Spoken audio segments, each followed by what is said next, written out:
Kinshasa na biso réalité ya banaki réalité ya banakino.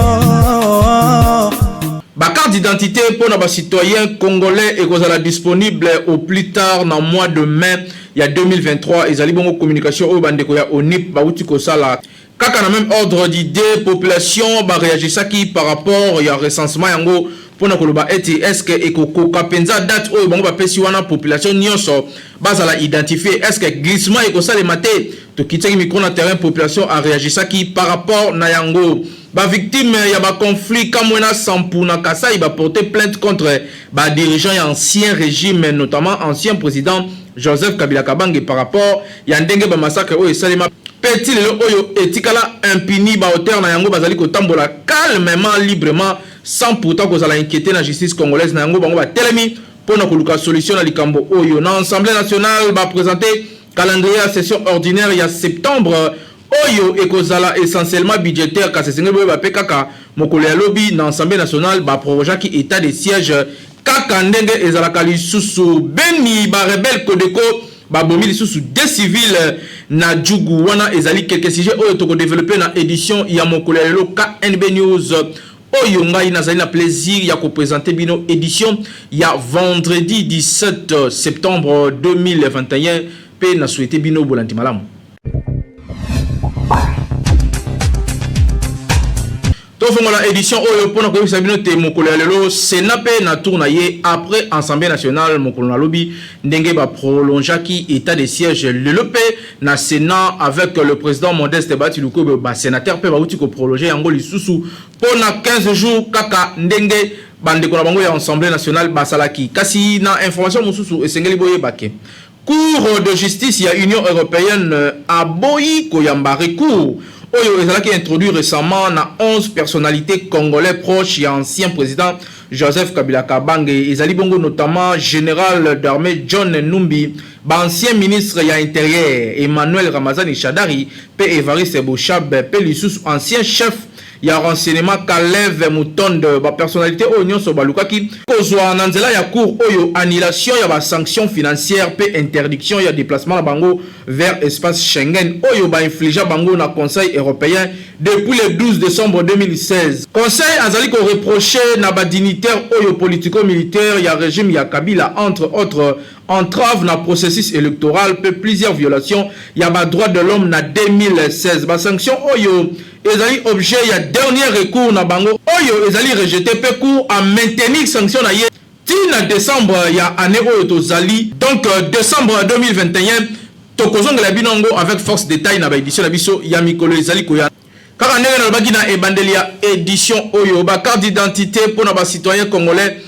et kozala bongo disponible au plus tard dans le mois de mai 2023 ezali bongo Office national d'identification de la population ONIP autaki ko communiquer ngo pour la journée ya lobi bolanda reportage oyo signé Merveille Mobendi. Office national d'identification et la population ONIP na mukusi organisa ki mokolo ya lobby jeudi 16 septembre 2021 matinée ya plaidoyer pour la consécration ya date au local la journée internationale ya identité ya population. Au cours ya interview moko ezala ki accordé na presse na terme ya cérémonie d'ouverture ya ba travaux oyo directeur général ya ONIP Richard Ilunga Ntumba confirma ki ba carte d'identité pour na ba citoyen congolais et koza disponible na mois ya mai 2023 a déclaré que identification ya ONIP eza lokola ba goutte mibale ya mai na enrôlement oyo esalamaka na seni na quelques éléments près. Alobaki ki azo senga na population ba constater que soki ba ko identifier ba province nyonso ya RDC yango ekoumela te ba méfier mutu nyonso oyo akobanda ko fuyer côté technique na musala nyonso banda ko sala pona ko pesa ka ba date pe pona ko décourager population ba kozala rapide au plus tard mai 2023 citoyen nyonso akozala na carte d'identité na ye na discours na ye ya ouverture ya ba travaux vice premier ministre ya intérieur Daniel Aselo annonça que pour bientôt lancement ya ba opération d'identification ya population a déclaré qui en tant que ministre ya tutelle Basengi na population congolaise bazala éveillé pour na délai moko proche ya opération pour na vice-premier ministre Daniel Asielo. Nyonso ezali déjà prêt. Travaux ya commission interministérielle mise en place na premier ministre abouti na élaboration ya cahier des charges ya opération d'identification ya population oyo kozala rendu na public mikolo ezali koya. Koto mususu gouvernement ya République démocratique du Congo assurer garantie à accompagnement tant technique que financier durant l'opération d'identification de la population, paye à délivrance ya carte d'identité nationale, paye koto mususu ya protection ya ba données na caractère personnel. Na intervention na ye directeur général ya ONIP Richard Tumba a insisté sur nécessité à doter ba congolais na carte d'identité o ezo constituer élément ya liboso o ezo prouver existence ya être humain. Alobaki que existence eza ni anthropologique ni juridique sans identité. Na identité onde déroula kaba droit koni nyonso ya être humain en tant que sujet à droit na sens objectif pe subjectif. Na cadre onde date ya 16 septembre ezalaki retenu pour na kozala proposer la journée internationale ya identité. Avant ça qui quelques chiffres, Richard Ilunga rappelaki que mikolo oyo na échelle mondiale plus d'1 milliard ya batu wapi près à 100 millions ya ba congolais ba présentaka te na ba réalité identité légale. À cela qui remarque comment pour la kolobake identification de la population congolaise est un vaste projet où il faut aboutir non seulement dans la constitution, il y a fichier général, il y a population, peine à délivrance, il y a titre d'identité sécurisé, kasili sous-soupé surtout dans l'amélioration et la gestion administrative ya mboka. Kobo sanate que apport considérable d'un point de vue politique, sécuritaire, scientifique, socio-économique et financier. Kinshasa et l'équipe partout. Population congolaise a réagir par rapport à la communication au Nipasali. Est-ce que bako réussi couper ça, ba carte d'identité, peut que ça la recensement de la population congolaise alors que temps ezali mouké pour 2023 décembre il faut élection ezala. Est-ce que tu peux glisser toté bazali awa na micro ya Peggy Ilunga? Teza bongo. Tala bana auto botanis lelo. Ni toza la carte d'identité. Depuis quand ils allaient la temps à Mobutu. Si lelo le Mobutu a kenda na 97 musée à Koti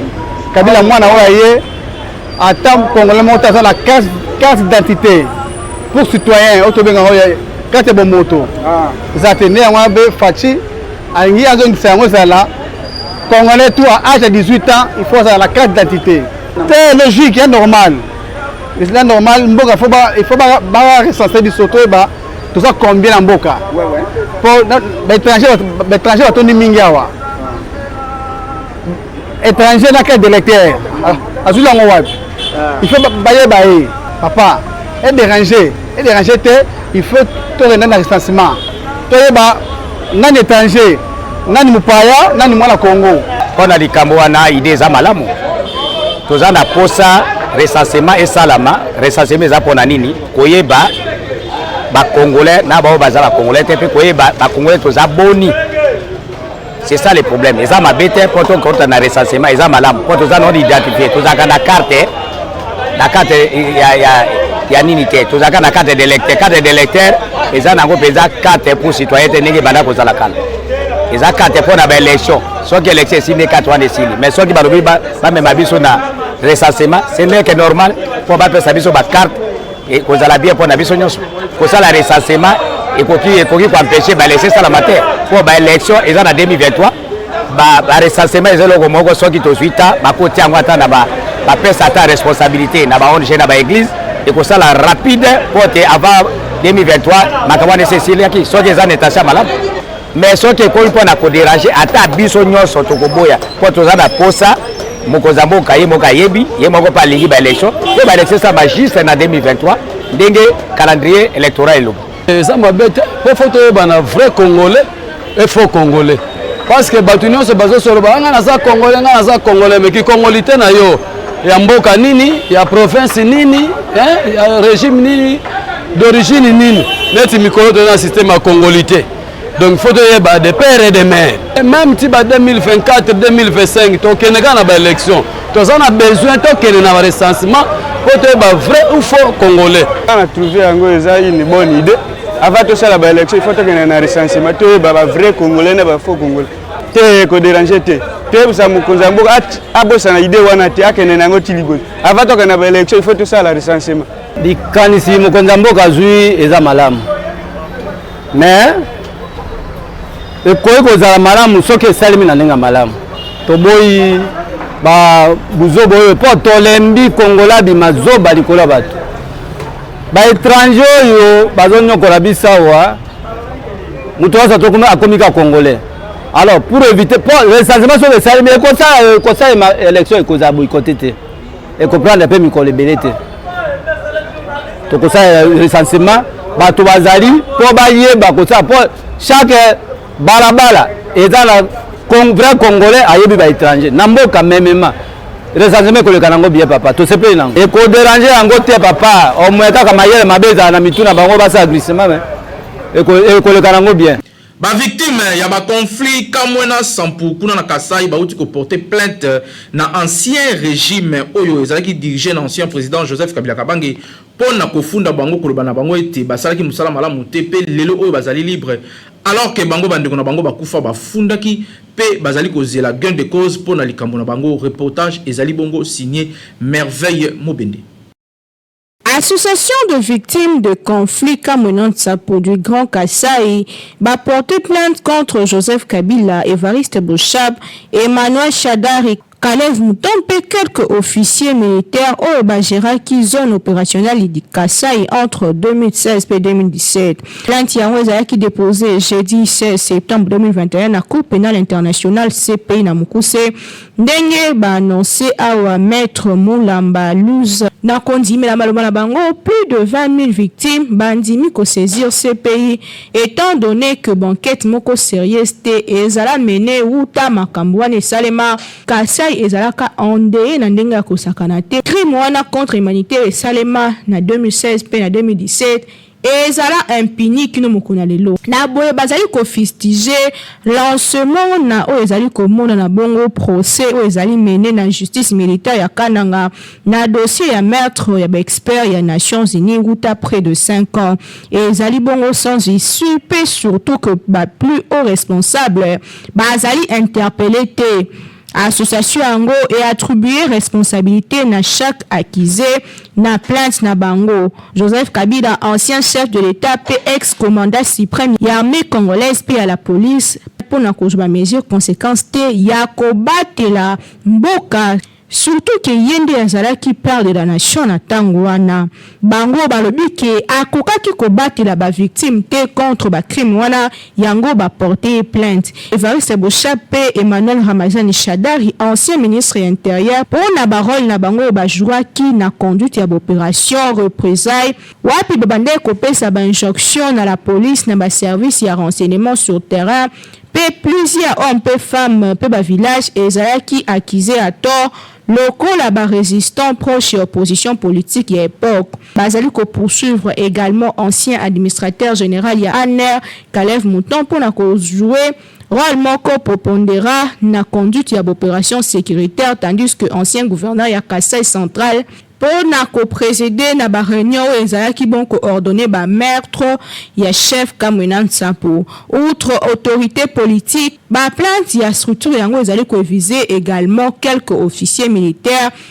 pe policiers ya mboka na biso. Bango ba visé notamment général de brigade Assoumani Kuba Isa, général Bertin Mputila, pe colonel Jean de Dieu Mambweni, lisusu colonel Isaac Safari, pe lieutenant colonel Maïnga Gaga. Bango ba rappelé que loi portant statut ancien chef d'État na RDC et qu'empêcher des poursuites contre ancien chef de l'État Joseph Kabila Kabange pour statut na yango ya traité à Nations Unies ezali applicable na CPI pe ratifié na RDC. Donc bango bazali cause la suite moko favorable pour na kosala ko ba victime wana bazwa gain de cause. Donc affaire oyo etikali à suivre Kinshasa et l'équipe partout. Côté Assemblée nationale, mokolo ya lobi ba présenta kibongo calendrier ya session ordinaire na bango ya mois de septembre oyo ekozala mingi budgétaire. Naomi Pilande apesi biso ba détail na reportage oyo. Députés nationaux prorogé pour la 8e fois état des sièges décrété dans l'ordonnance présidentielle dans Nord Kivu Pays Touri ou mois de mai dernier. Yango Salema Kilor ya séance plénière convoquée dans le bureau et Assemblée nationale jeudi 16 septembre 2021, 24 heures après ouverture solennelle il y a session ordinaire il y a septembre. Sur 281 députés nationaux au Bajo qui part na vote Yango 280 va voter pour Pemaka a voté qui contre P député à mon côté à s'abstenir qui te rappeler que prorogation intervenir au moment où rapport il y a commission sécuritaire P défense et Assemblée nationale chargée à examiner l'action menée dans gouvernement dans cadre état des sièges. Nano ezali bongo débattu na plénière te yango batalisi que commission yango elobi que c'est pour la semaine prochaine de ba député ba kosola likambo etali bongo makambo ya état des sièges pe bayeba na mosindo nini ezosalema vraiment kuna kasi c'est un rapport ya ONG moko o ebimaki le 10 septembre dernier 670 civils déjà bakufi suite ya battaque rebelle ou instauration état des sièges donc esengeli bakondi basala nyonso ona kozongisa kinya na ngambu wana ya Est démocratique du Congo. Na o Italie Assemblée nationale bango ba dévoiler calendrier na bango ya ba travaux na o Italie bongo session ordinaire ya septembre o fongomaki le 15 septembre 2021 au cours ya plénière ya jeudi toujours rapporteur ya bureau ya Assemblée nationale a dévoilé na plénière projet et reprendre au total 22 matières ya co-traité tantôt na commission topé na plénière parmi ba matières yango tokuti matière notamment ya modification ya loi portant statut ya ancien président de la République élu pe ba avantage ba accordaka na ba chef de corps constitué yango ezalaki proposé na député Jacques Joly pe lisusu entérinement ya ba nouveau membre ya commission électorale nationale indépendante pe ezali aligné na kati ya ba ordre du jour na ba texte mususu batalisi lisusu que ba biloko mususu ezali aligné loko la proposition ya loi ya député Daniel Mbao o atalisaki bongo modification accord de la famille ko fixé notamment dot na $500 lisusu proposition na ye portant approbation ya loi instituant comité national de suivi de l'accord et du processus électoral CENSA oyo honorable Delis Esanga a proposé to signaler que ba député belé bazali kozela ba suite na ba question orale na bango pe écrite au ba adressé na ba membre ya gouvernement ba sali allusion notamment la question orale avec débat déposé na bureau Assemblée nationale adressé la ministre Kibasa Maliba na rapport na taxe na ram question yango etikali sans suite pe ba bazali kozela ba yeba est-ce que ba ko aligner yango toté po ezala déposé outamo ya juillet dernier Koyoka maloba ya président ya Assemblée nationale o atalisaki toujours lors ya plénière yango atalisi ke batindi au moins 10 questions orales pe écrites na ba ministre parce que grâce ya temps bazali kota et la tango kasi ba député bazala rassurer que ba question orale nyonso avec débat topé écrite et kozala traité dans l'Assemblée nationale président na bango to signaler awa ke loi ya Noël Tchani proposé topé déposé na honorable Ntingi Pululu yango ezali aligné te na ordre du jour to éviter ce qui kozala traité quand kasi ba député be ba observateur basali kota et la toujours pona koyeba nini ekosalema.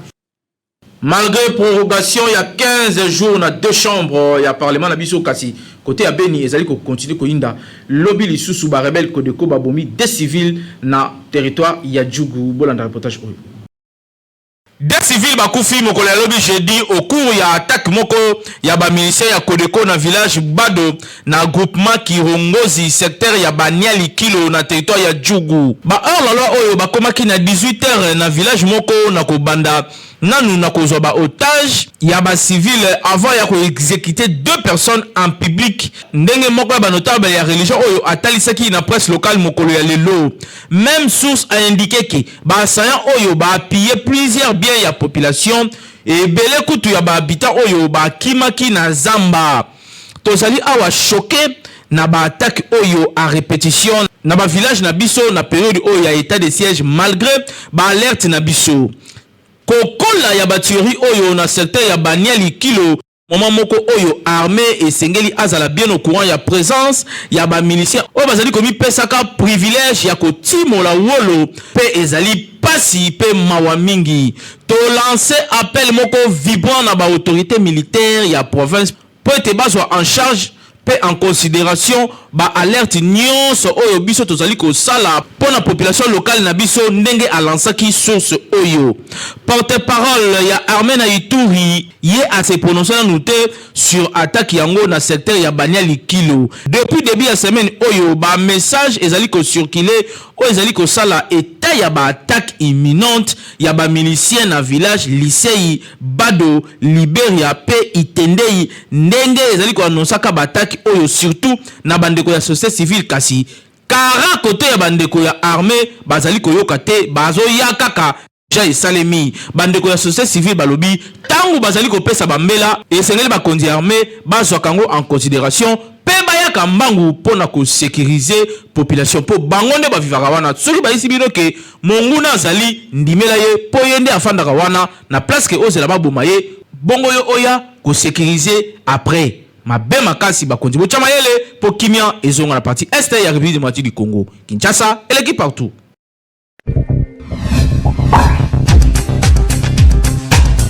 Est-ce que ezali normal na couple oyo bazali ko fanda na bana na bango kasi papa assemblera na église na ye mama assemblera pe na église na ye bana pe na tour na bango bapona église na bango est-ce que libota oyo tope couple oyo ezali malamu surtout pour la éducation chrétienne ya bana bolanda awa population nga réagissaki na micro ya merveille mobende Pepegi Ilunga. Religion est un système ya représentation ya mokili pe ya croyance où ils ont relié batu entre bango na kati ya communauté pe ils ont relié bango na environnement na nature na bango fondé na kondima na existence ya ba forces inconnues kasi mutu nyonso azalaka libre ya kosala choix ya religion na ye to pe ya kopona église na ye ya kosambela po yango ba force ka yango mutu te. Mais en principe, mobali soki abali mwasi na ye ezalaka obligatoire mwasi akende kosambela wapi mobali na ye asambelaka soki mobali aza catholique abali mwasi na ye aza kimbangiste mwasi aza obligé ya kokoma catholique pour décision finale ezalaka epa papa en tant que chef spirituel ya famille na ye oh il faut azwa responsabilité na ye kasi tout en tenant compte ya vie ya mwasi na ye na bolingo nyonso kasi au cas contraire soki mobali azalaki kosambela te akoki kokende kosambela na église ya mwasi nyonso wana po balakisa bana na bango nzela moko po différence ya ba religion esalaka confusion pe etiaka trouble na mémoire ya bana po bana soki bapusani akoki na église kote mususu balobi ke Yesu aza nzambe koto mususu balobi ke Yesu aza mwana nzambe pe koto mususu bayebisi ke Yesu aza mwana Joseph esalaka confusion pe mwana koyeba te comment ko maîtriser parole de Dieu yango biso magazine KNB News totunaki na population congolaise soki eza normal ke papa na mama na bana basambela na église différente likambo moko koya na famille soki boza na église moko terrain d'entente kozala facile mais sobo kesene ba église mutu na kondima na ye eza penza malamu te mama akokende place mususu papa okende place mususu mais oyo mama kozwa kuna o papa kozwa kuna parfois ekobala na te mais du moins esengaka papa na mama bazala na église moko parce que papa mama nde alandaka papa parce que papa aza lokola tonga mama aza singa bongo bana bon bana na moment oyo baza mikie ekoza eza normal basambela ensemble bango nyonso na papa na mama etango mwana azwi age ya kolongwa na maboko ba parents aza na droit ya ko choisir religion oyo ya lingi c'est parce que religion peut ba forcer yango mutu te non matlet nga na boti bana nga jamais bana ba ko ke pour sambela sika musufu na me mabana nga na église nga na sambela pour encadrer bango ba nga na papa po baza na éducation bien na ko zalo na problème na kata ndako siko na me maman en église ouais mais surtout aux églises moko non kende ba soutenir nga na prière na nyonso et ça bien que papa na maman na bana so ba sambela église moko ndenge tozabo soki oboti bana na yo maman na papa fu bozabo moko bon cadre pe bana bino bazabo moko bokima bon pe na église moko so sambela na catholique mais mabana na catholique so sambela na église de rêve mais mabana na église de rêve pe bazo éducation moko la normalité soki bana basa pa na biso nde to encadrer bango bana baza maboko ya biso to encadrer bango l'état oyo akokende pa na ye to azibaki responsabilité na ye wana ndia komi indépendant koko sambela l'église oyo alingi mais l'état oyo aze pa na biso faut sambela na biso nde faut sambela na pe église moko parce que aze pa na biso malgré que toza na pays moko pays za laïque que buna mutako sambela l'église alingi mais na petit foyer na libota c'est pas normal que moi si ça dans l'église n'aime ça l'église il faut la doctrine moko na mobali po bozala na tout droit donc na libota et c'est là que papa na maman na bana baza à l'église moi ça va vraiment bien malgré que moi na mona so akoli akoma na doctrine mais na libota tant pour faire tata na maman pour à l'église moko moi na so akoma mukolo tant za muke enseigner za même fou mais na mabota monsieur ça là que tata na maman so bosambela l'église moko bana peso balanya ngozabe mais moi na monsieur so akoli amoni ke alanda église par là parce que ti a okola bozaka na yote atteindre boyi so le bege ensemble l'église songolo ensemble na egala bon conseil na opesa mingi na baboti o ezake moi ça semble l'église songolo ba ça l'église par là balingaka mingi surtout na ba jeune baza kokola bazo bala sika balingaka ke baza na église moko parce que tant boni ko bota bana bino baza toujours l'église au bino bozo sambela bino mbale bala na directive wana ezalaka bien na famille mutu na mutu akoki kozala na gu na ye ndakisa gu ya kopona biloko gu ya musique to pe autre kasi choix ya nzela ya nzambe il faut baparent balakisa yango bana do le bas âge kasi ezalaka malamu ke papa na mama bazala exemplaire mpo soki famille mobimba baza na boyambi moko esalaka esengo baparent soki na baeglise na bino mibale bosambelaka eza fondé na bible pe bahonoraka kombo ya nzambe oyo akela likolo na sie eza na raison moko te oyo ekosala ke mosusu asambela na gauche pe mosusu asambela na droite bolakisaka bana na bino nzela église moko mpo bino nde boza exemple ya malamu mpo na bango eza très important Kinshasa et l'équipe partout.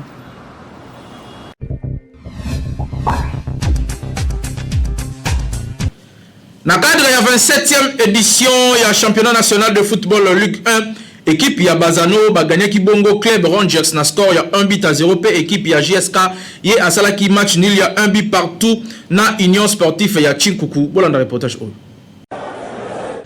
Ezalaki bongo na match aller ya première journée ya 27e édition ya championnat national ya football Ligue 1 oyo ebetamaki mokolo ya lobi jeudi 16 septembre 2021 na terrain ya centre sportif Kurara Mpova ya Fekofa na Kinshasa. Unique réalisation ya Bazano ya Lubumbashi ezalaki bongo œuvre ya Jassa Bongola na 70e minute.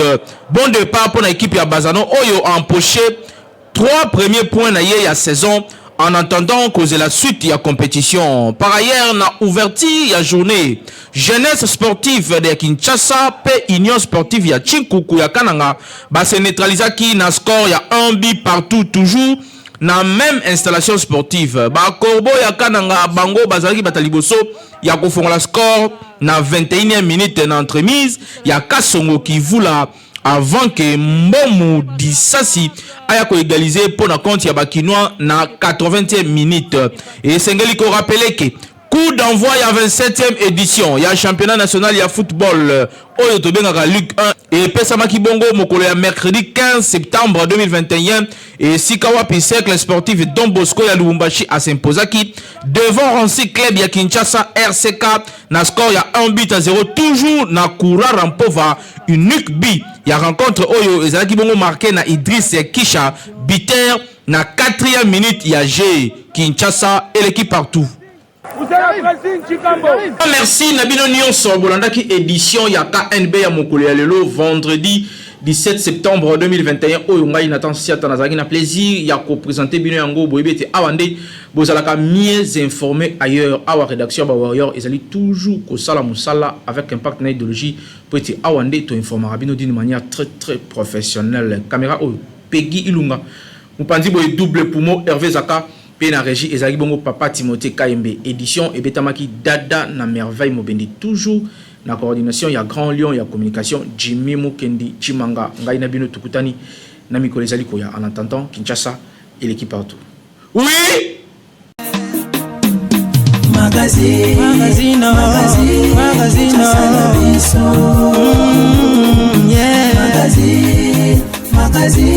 Kinshasa na biso réalité ya bana kino, réalité ya bana kino.